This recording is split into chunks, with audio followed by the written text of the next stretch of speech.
بسم اللہ الرحمن الرحیم۔ السلام علیکم۔ حضرت امام حکیم ترمذی رحمۃ اللہ علیہ فرماتے ہیں کہ اللہ پاک نے جب حضرت آدم علیہ السلام کو زمین پر بھیجا تو شیطان نے درندوں کو آپ علیہ السلام کے خلاف بھڑکا دیا، جس کے نتیجہ میں کتے نے سب سے پہلے آپ پر حملہ کیا۔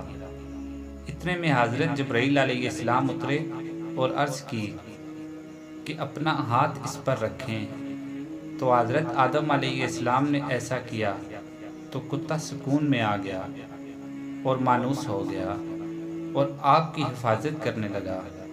کتے کی طبیعت میں قیامت تک کے لیے اولاد آدم کے لیے محبت رکھ دی گئی ہے۔ سبحان اللہ۔ مزید ویڈیوز دیکھنے کے لیے چینل کو سبسکرائب کیجیے۔ شکریہ۔